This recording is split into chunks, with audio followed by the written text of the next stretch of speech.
Nepali communist party संसदीय दलका नेता माननीय पुष्पकमल दाहाल प्रचण्डले बोल्नको लागि समय माग गर्नुभएको छ। म उहाँलाई समय दिन्छु। मान्य सदस्यले रोस्टमको प्रयोग गर्न सक्नुहुनेछ।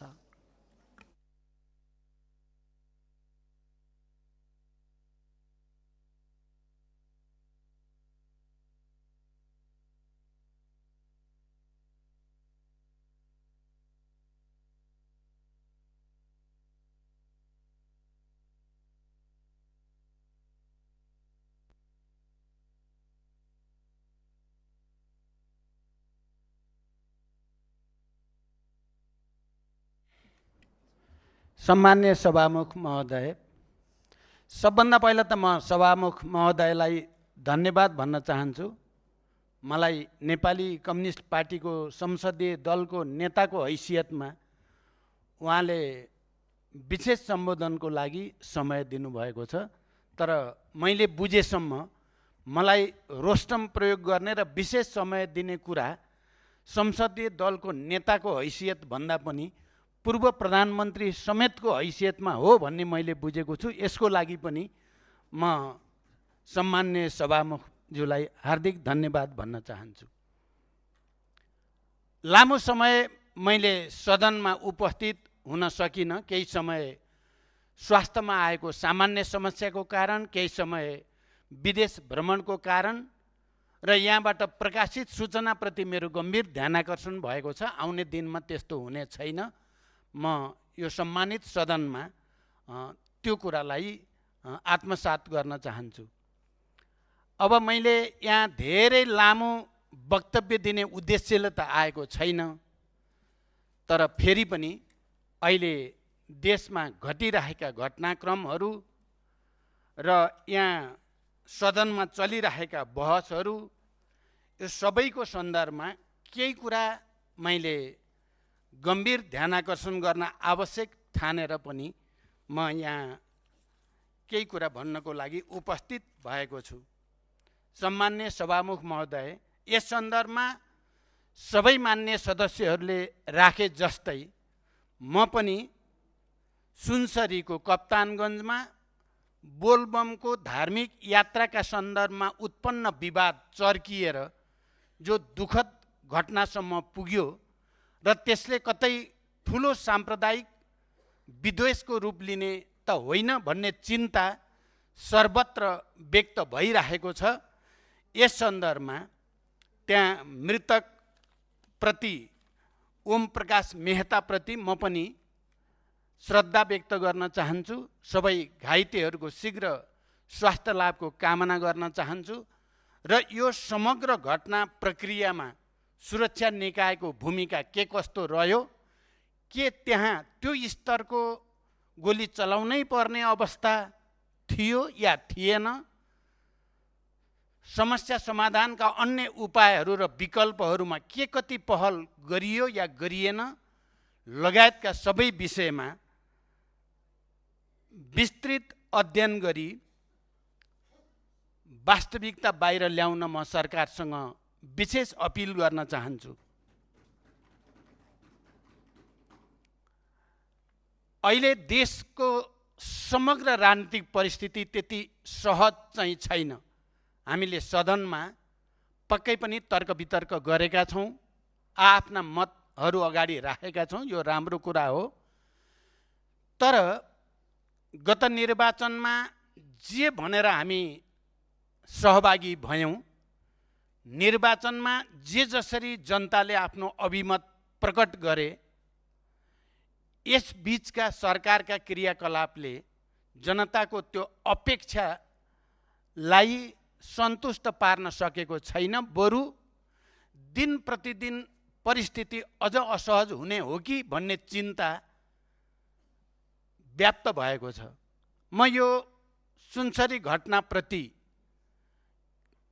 के कुरामा सम्मानित सदन र यो सदन मार्फत आम नेपाली जनतालाई पनि अपिल गर्न चाहन्छु भने हामी नेपाली जनताको ऐतिहासिक विरासत या परम्परा भनेको सामाजिक सद्भाव कायम राख्नु, राष्ट्रिय एकताप्रति सम्पूर्ण रूपले समर्पित भएर लागिरहनु र अप्ठ्यारो परिस्थिति आयो भने संवाद र सहकार्य मार्फत जस्तो सुकै ठुलो द्वन्द्वको स्थितिलाई पनि समाधानतिर लैजाने हाम्रो ऐतिहासिक परम्परा र संस्कृति रहेको छ।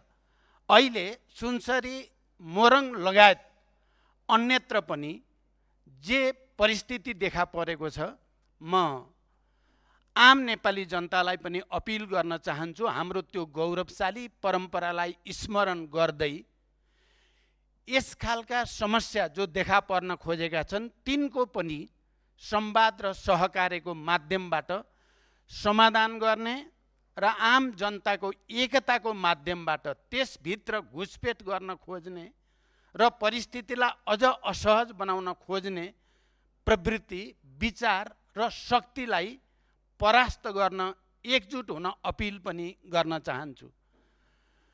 हिजो मात्रै ढिलै गरी भए पनि राष्ट्रिय स्वतन्त्र पार्टीको तर्फबाट त्यसका सभापति रवि लामिछानेले सर्वदलीय बैठक आह्वान गर्नुभयो। हामी सबैले उहाँलाई र राष्ट्रिय स्वतन्त्र पार्टीलाई पनि धन्यवाद भन्यौँ, तर साथसाथै हामीले चिन्ता पनि व्यक्त गर्यौँ। यस खालको असहज परिस्थितिमा सबभन्दा बढी नेतृत्वदायी भूमिका खेल्नुपर्ने संविधान त, कानुन त र व्यवहार त पनि प्रधानमन्त्रीले नै हुन्थ्यो। तर यस खालका संवेदनशील र महत्त्वपूर्ण बैठकहरूमा प्रधानमन्त्रीको अनुपस्थिति र गृहमन्त्रीको पनि अनुपस्थिति हामी सबैको निम्ति चिन्ताको विषय हो भनेर सबै बाँकी राजनीतिक दलहरूले व्यक्त पनि गर्नुभयो। मैले पनि प्रधानमन्त्रीको अनुपस्थिति, गृहमन्त्रीले रिपोर्ट गर्नुपर्ने र त्यसमाथि छलफल हुनुपर्ने ठाउँमा गृहमन्त्रीको पनि अनुपस्थिति चिन्ताको विषय हो भनेर पनि हामीले भन्यौँ। तैपनि हिजो पार्टीको तर्फबाट, सरकारको नेतृत्व गर्ने पार्टीको तर्फबाट जो पहल भयो त्यसलाई हामीले सकारात्मक रूपमा लियौँ र हामी सबैले पनि सामाजिक सद्भाव कायम गर्ने नेपाली इतिहासको गौरवशाली परम्परालाई फेरि अगाडि बढाउनको निम्ति अपिल पनि सामूहिक रूपले गर्यौँ। त्यति बेला मैले भनेको थिएँ, हामीले खास गरिकन देशमा निकै ठुलो गृहयुद्ध, निकै ठुलो द्वन्द्व हामीले जसलाई जनयुद्धको रूपमा परिभाषित गर्यौँ, त्यसलाई शान्ति प्रक्रियामा ल्याउने क्रममा पनि हामीले संवाद र सहकार्यलाई नै अन्तिम उपायको रूपमा लियौँ, प्रयोग गर्यौँ र त्यसबाट एउटा ऐतिहासिक उदाहरण हामीले देशमा मात्रै होइन विश्वको अगाडि पनि प्रस्तुत गर्यौँ, जसलाई विश्वले पनि त्यसलाई राम्रोसँग आत्मसात गर्यो र हामी सबै नेपालीको निम्ति एउटा गौरव, हाम्रो शान्ति प्रक्रिया एउटा सफल शान्ति प्रक्रियाको रूपमा, एउटा परिवर्तनकारी शक्तिको रूपमा स्थापित भएको छ। हामी सबैले त्यसमा गौरव गरेका छौँ। त्यसपछिका घटनाक्रमहरूमा पनि जति जति बेला देशमा या गम्भीर प्रकृतिका राजनैतिक समस्याहरू, गाँठोहरू पर्छन्, त्यसलाई फुकाउनको लागि हामीले संवाद र सहकार्य, के सत्तापक्ष के प्रतिपक्ष, हामीले जहिले पनि संवाद सहकार्य मार्फत ती गाँठोहरू फुकाउन, देशलाई निकास दिनको लागि पहल गरेका छौँ। म आज यस सम्मानित सदनमा सभामुख महोदय त्यो पनि स्मरण गराउन चाहन्छु। चाहे संविधान बनाउने बेलामा देखा परेका सङ्कटहरू हुन्, हामीले सहकार्य र संवादकै माध्यमबाट त्यसको समाधान गर्यौँ। राजनीतिक सङ्कट जति बेला तराई, मधेस, पहाड, हिमालमा कतै चर्को द्वन्द्वको स्थिति सिर्जना हुने हो कि भन्ने अवस्था थियो, त्यति बेला पनि म दोस्रो पटक नेपाल सरकारको प्रधानमन्त्रीको हैसियतले मधेसका जनताका उचित मागहरू र चिन्ताहरूलाई सम्बोधन गर्न पटक पटक संविधान संशोधनका प्रस्तावहरू सदनमा प्रस्तुत गरेर मधेसी जनताको विश्वास नजितेको भए सायद संविधान निर्माणको प्रक्रिया धेरै अगाडि नबढ्न पनि सक्थ्यो र अहिले यस सम्मानित सदनमा राष्ट्रिय स्वतन्त्र पार्टी 2/3 झन्डै नजिकको बहुमत पाउने अवस्था नआउन पनि सक्थ्यो। तपाईहरू यहाँ जुन जुन जाति, भाषा, धर्म, समुदाय, सम्प्रदायको प्रतिनिधित्व यहाँ छ, यो प्रतिनिधित्व नहुन पनि सक्थ्यो। म खालि यो कुरालाई तपाईहरू सबैको ध्यानाकर्षण मात्रै गराउन चाहन्छु। हामी सबैलाई थाहा छ, नेपालमा निकै ठुलो भूकम्प गयो र त्यो भयानक भूकम्पको बेलामा सौभाग्य भनौँ, म प्रमुख प्रतिपक्षी दलको नेताको हैसियतमा थिएँ। त्यति बेला नेपाली कङ्ग्रेसका सभापति सुशील कोइराला प्रधानमन्त्री हुनुहुन्थ्यो। निकै चर्को संविधान बन्ला कि नबन्ला भन्ने चिन्ता एकातिर देशभरि व्याप्त थियो आम जनतामा भने, अर्कोतिर त्यो विनाशकारी भूकम्प कारण भएको ठुलो धनजनको क्षतिको चिन्ता र पीडा पनि नेपाली जनतामा थियो र राजनीतिक नेतृत्व तहबाट कुनै विशेष पहलको अपेक्षा नेपाल राष्ट्र र नेपाली जनताले गरेका थिए।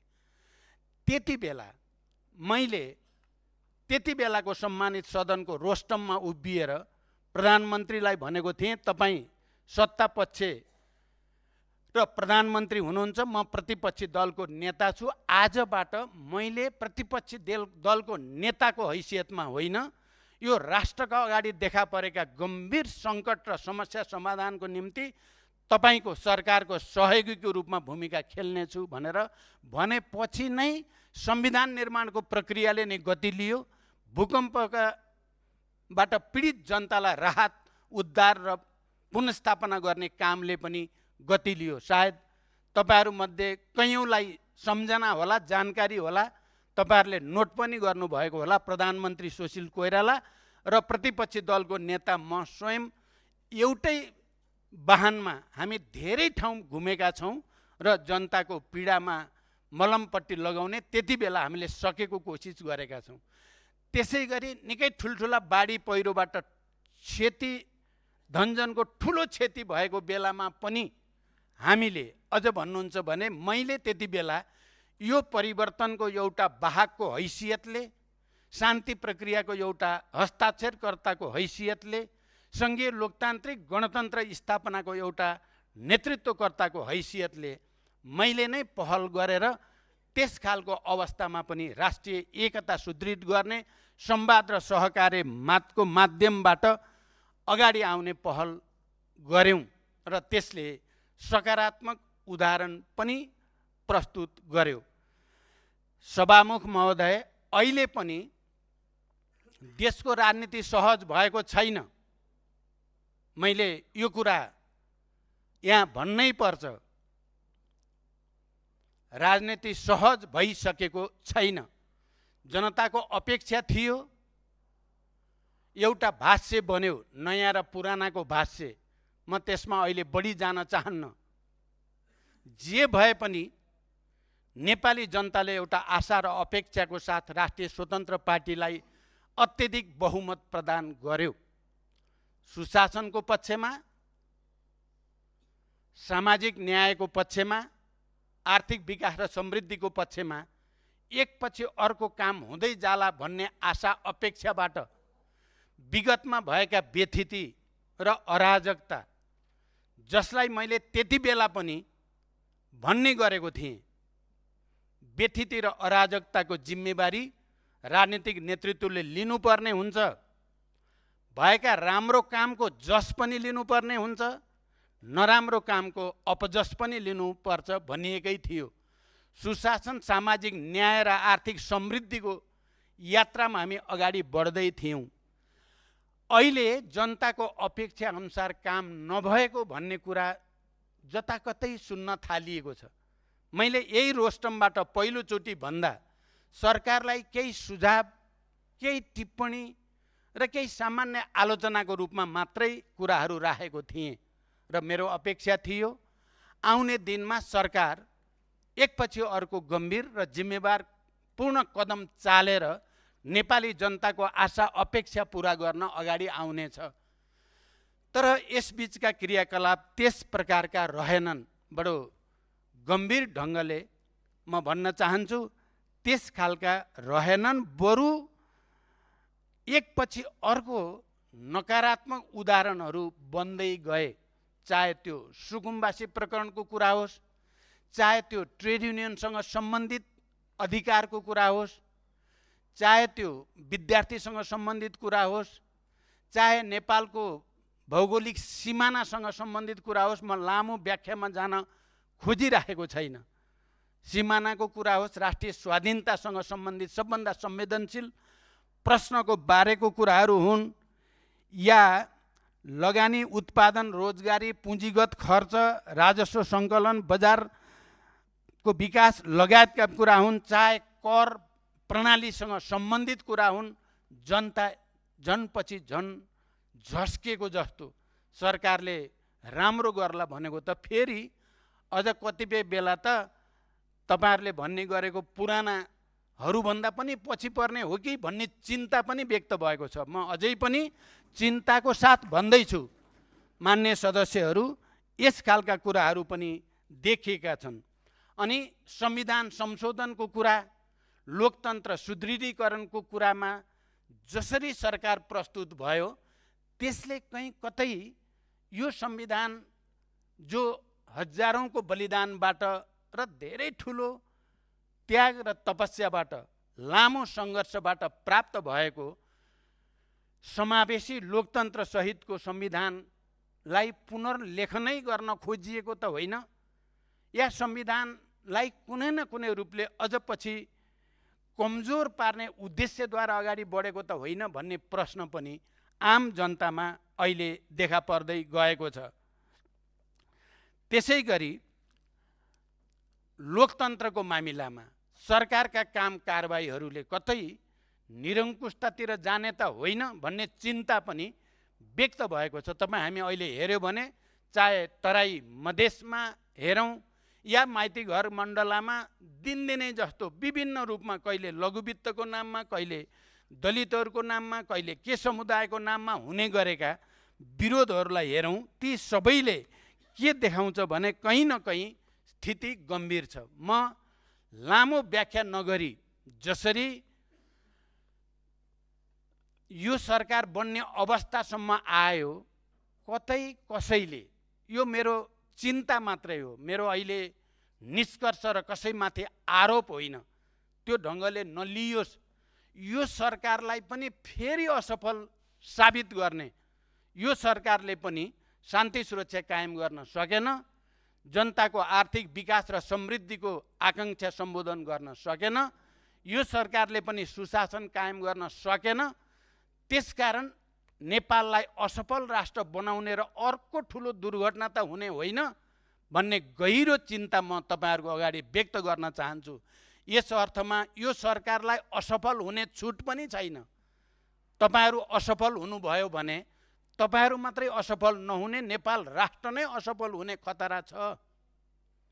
त्यसकारण मैले तपाईहरुलाई गर्ने सुझाव, आलोचना, टिप्पणी यो राष्ट्रको राष्ट्रिय स्वाधीनता, नेपाली जनताको लोकतान्त्रिक अधिकार, यो सबैको संरक्षणको निम्ति अनिवार्य छ भन्ने ठानेर म यो कुरा भन्दैछु। तर कता कता हिजोको सर्वदलीय बैठकको मात्रै कुरा होइन, सम्माननीय राष्ट्रपतिले यही रोस्टमबाट, यही मञ्चबाट सरकारकै नीति कार्यक्रम वाचन गर्दै गर्दा प्रधानमन्त्री बीचमा उठेर हिँडेको कुरा संसारले हेरेको छ। सम्पूर्ण नेपाली जनताले गहिरो गरी त्यसलाई लिएको छ। गणतन्त्र दिवसको दिन सधैँ नै प्रधानमन्त्रीले सम्बोधन गर्ने हाम्रो लोकतान्त्रिक परम्परा छ। त्यो दिन प्रधानमन्त्रीले गणतन्त्र दिवसको दिन आफू खुला मञ्चबाट या शाही सैनिक मञ्चबाट सम्बोधन गर्ने कुराबाट पन्छिनु र राष्ट्रपतिलाई तपाईँ नै बोल्नुहोस् भन्नुलाई पनि नेपाली जनता र बुद्धिजीवीहरूले कसैले पनि सहज रूपमा लिन सकेका छैन। अनि सरकारको नीति कार्यक्रम र बजेटका सन्दर्भमा म बडो गम्भीरताको साथ, सभामुख महोदय, बडो गम्भीरताको साथ भन्न चाहन्छु, कतै यो सरकार एउटा निश्चित उपल्लो वर्गको हितमा मात्रै केन्द्रित त होइन, यसले श्रमजीवी जनता, मजदुर, किसान, गरिबहरूतिर भन्दा उच्च मध्यम वर्ग र माथिल्लो वर्गतिर मात्रै ध्यान दिएको र श्रमजीवी जनताप्रति व्यवस्था गरेको भन्ने प्रश्न उठेको छ। म सरकारलाई यी विषयहरूलाई सामान्य रूपमा होइन, गम्भीर रूपले लिन विशेष रूपले आग्रह गर्न चाहन्छु। यदि सरकारले एउटा वर्ग विशेष अझ त्यसमा पनि माथिल्लो वर्गको हितलाई मात्रै ध्यान दिने, किनकि नीति कार्यक्रमका सन्दर्भमा पनि बजेटका सन्दर्भमा पनि त्यसको स्पष्ट सङ्केत देखिएकै छ। कतै हामी जानेर वा नजानेर हामी त्यतातिर धकेलिँदै त गएका छैनौँ। यसले देशमा फेरि अर्को एउटा ठुलो विग्रहतिर जाने त होइन, जसलाई राष्ट्रले धान्नै नसक्ने अवस्था आउने त होइन भन्ने प्रश्न बजारमा छन्। तपाईहरुले पनि सुन्नु भएको छ पक्कै। मलाई लाग्छ तपाईहरु यसमा बेखबर हुनुहुन्छ भन्ने मलाई लाग्दैन।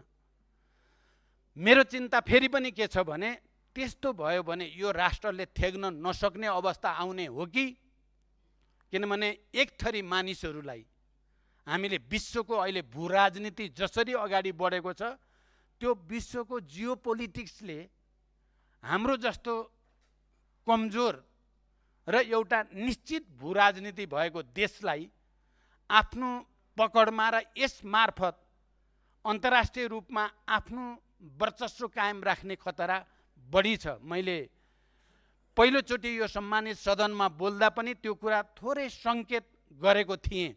हाम्रो भू राजनीतिक अवस्था र अन्तर्राष्ट्रिय क्षेत्रमा अहिले चालिरहेको भू राजनीतिक द्वन्द्व जस्तो ठाउँमा पुगेको छ, कतै तेस्रो विश्वयुद्धको सङ्घारमा त विश्व होइन भन्ने प्रश्नहरू पनि धेरै ठुल्ठुला बुद्धिजीवीहरूले विशेषज्ञहरूले भन्न थालेका छन् र घटनाक्रमहरू हेर्दा सहज छैन। हाम्रो देश एकातिर हेर्दा भू राजनीतिक विशिष्टताका कारण नै हाम्रो स्वतन्त्रता, सार्वभौमसत्ता र भौगोलिक अखण्डता बचेको छ भन्न पनि सकिन्छ। किनकि हामी भारत र चीन जस्ता विशाल छिमेकीहरूको बीचमा छौँ र ट्रायङ्गुलर यसमा पश्चिमा शक्ति समेत हुँदा त्रिकोणात्मक सङ्घर्षको स्थितिले गर्दा हाम्रो स्वतन्त्रतालाई रक्षा गर्ने आधार पनि प्रदान गरेको छ भने साथसाथै यो त्रिकोणात्मक शक्ति सङ्घर्षले हाम्रो स्वतन्त्रतालाई सङ्कुचित गर्ने, खतरा पैदा गर्ने काम पनि त्यसै भित्रबाट गरेको छ। र यसको रक्षा गर्ने भनेको अन्ततः नेपाली जनताको एकतामा नेपालका सबै राजनीतिक दलहरू, बुद्धिजीवी, नागरिक समाज सबैको जिम्मेवारी बोधमा राष्ट्रिय संवेदनशीलताप्रति हामी सबैले लिने सोच र कामको आधारमा मात्रै हामीले राष्ट्रको स्वाधीनतालाई, यसको भौगोलिक अखण्डतालाई बचाउन सकिन्छ। म फेरि एकचोटि सबभन्दा पहिला त राष्ट्रिय स्वतन्त्र पार्टीका सबै नेता र मान्य सदस्यहरूलाई विशेष रूपले अपिल गर्न चाहन्छु, तपाईहरु सबै गम्भीर ढङ्गले यो विषयलाई लिँदा देशले एउटा गति पक्रिन्छ। अरू राजनीतिक दल प्रतिपक्षहरूको भूमिका पनि आफ्नो ठाउँमा छँदैछ। हिजो हामीले जे व्यक्त गर्यौं सचेत रूपले व्यक्त गरिएको हो। सर्वदलीय बैठकमा सबैले हस्ताक्षर गरेर साम्प्रदायिक विद्वेष फैलिन नपाओस्, सामाजिक सद्भाव कमजोर नहोस् भन्ने भावना हामी सबैले व्यक्त गरेका छौँ। त्यो प्रति इमानदार हुन र गम्भीर हुन म विशेष रूपले अपिल गर्न चाहन्छु। अहिले सबैतिर हत्या, हिंसा, बलात्कारका घटनाहरू पनि बढिराखेका छन्। आत्मदाह, आत्महत्याका घटनाहरू पनि दिन प्रतिदिन बढेका छन्। पहिलो कुरा त म पनि यहाँ कतिपय मान्य सदस्यहरूले भने जस्तै हामी कसैले पनि यसलाई दुरुत्साहन गर्ने या यस खालको प्रवृत्तिलाई पटक पटक दोहोर्याएर भनेर अलिकति निराशातिर जान खोजेका मानिसहरूलाई पनि हल त आत्महत्या हो कि क्या हो भन्ने गरी लेख्न हुँदैन, बोल्न हुँदैन। किनभने जीवन सङ्घर्ष हो। जीवन रहेसम्म निरन्तर सङ्घर्ष गरिराख्ने प्रवृत्ति र भावनालाई हामी सबैले प्रोत्साहित गर्नुपर्ने हुन्छ। तर घटनाहरू देखिएका छन् र त्यसले सबैतिर एउटा चिन्ता व्यक्त पनि भएको छ र यो अवस्थामा हामी कसैले पनि बहुमतको दम्ब देखाउन हुँदैन। मैले पहिला पनि भनेको छु, आज पनि दोहोऱ्याउन चाहन्छु। विगतमा पनि मैले सदनको रोस्टमबाट होस् या जनताको बीचमा, सङ्ख्या अस्थायी कुरा हो। मुख्य कुरा राष्ट्रप्रतिको जिम्मेवारी, लोकतन्त्रप्रतिको निष्ठा, अहिले हामीले प्राप्त गरेका उपलब्धिको रक्षाप्रतिको हाम्रो गम्भीरता मुख्य कुरा हो। त्यसमा हामी सबै एक ठाउँमा हुन सक्यौँ भने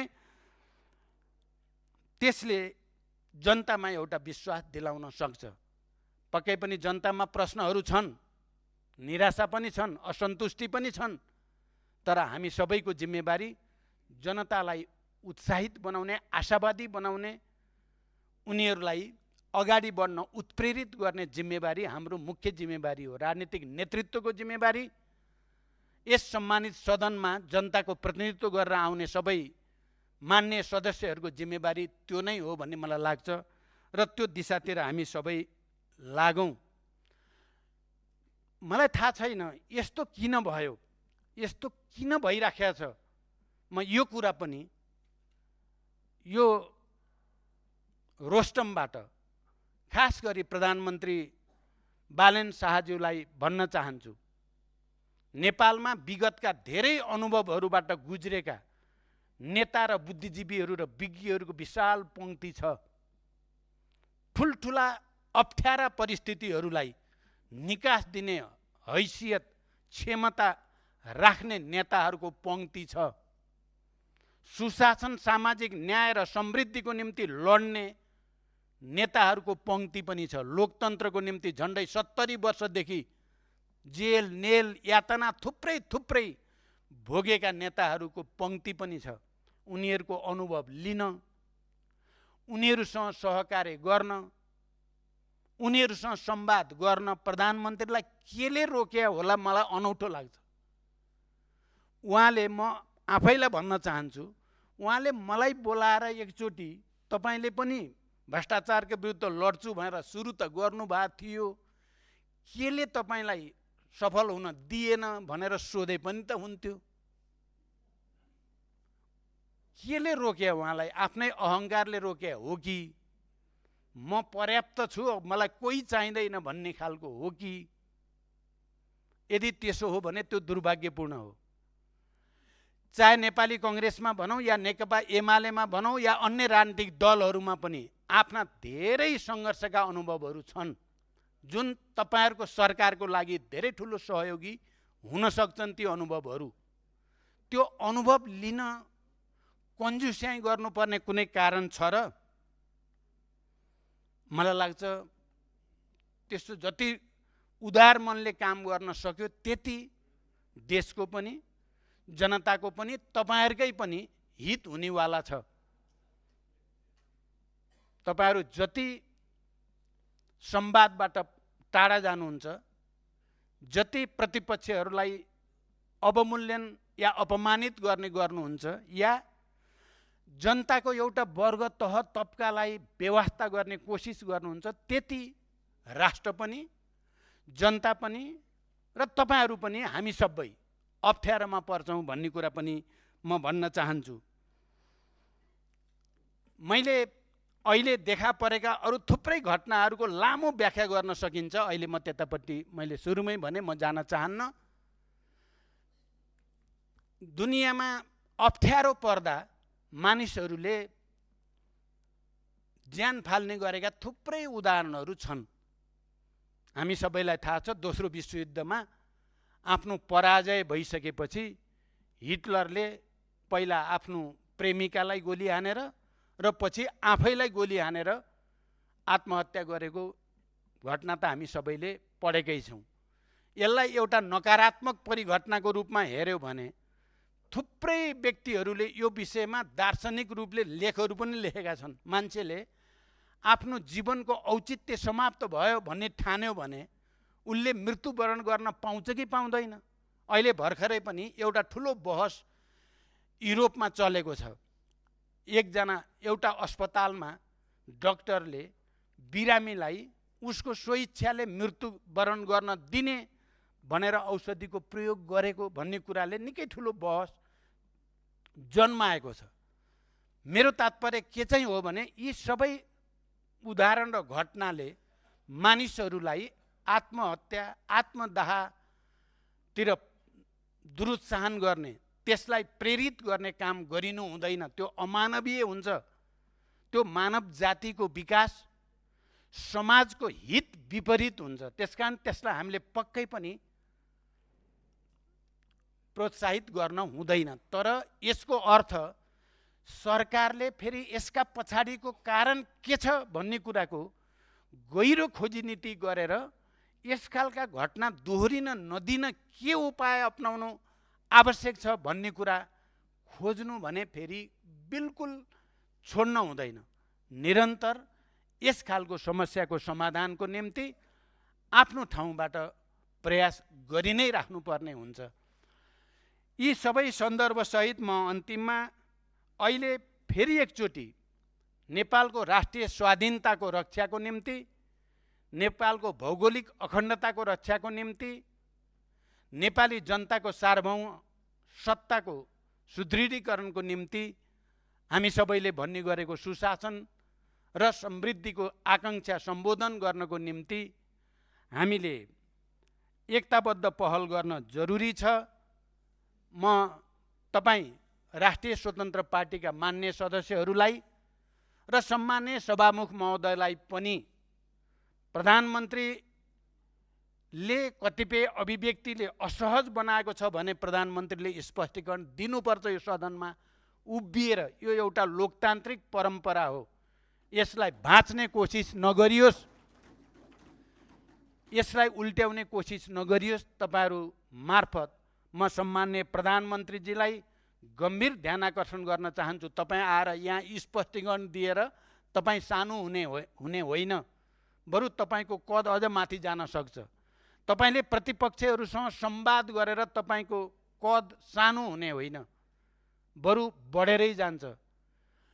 अब यसलाई बुढापाकाको कुरा, राम्रा कुरा भनेर ठान्नुहुन्छ भने कुरा सुन्नु बुढाको, आगो ताप्नु मुढाको भनेर ठान्नुहुन्छ र नेपाली यो उखान हजारौँ वर्षको अनुभवले ल्याएको भन्ने ठान्नुहुन्छ भने मान्नुहोस्। ठान्नुहुन्न भने त तपाईँकै हातमा छ, कता लैजाने देशलाई यति बेला तपाईँको हातमा छ। म आशा गर्छु तपाईँले पक्कै पनि हामीले गम्भीर ढङ्गले र सकारात्मक ढङ्गले अझै पनि, मैले भने यो देश यति बेला राष्ट्रिय स्वतन्त्र पार्टीका काम कारबाही र क्रियाकलाप कता जान्छन्, यो असफल राष्ट्र बनाउने कि नबनाउने भन्ने बढी तपाईँहरूको हातमा छ। त्यसकारण हिजो जसरी रवि लामिछाने सभापतिजीले सहकार्यको एउटा नयाँ संस्कार फेरि अगाडि बढाउन खोज्नु भएको छ, उहाँलाई फेरि एकचोटि धन्यवाद दिँदै र यो सहकार्यको प्रक्रिया मार्फत देशमा देखा परेका सबै घटनाक्रमहरूको समाधानका निम्ति अपिल गर्दै बिदा हुन्छु। धन्यवाद। अभिवादन।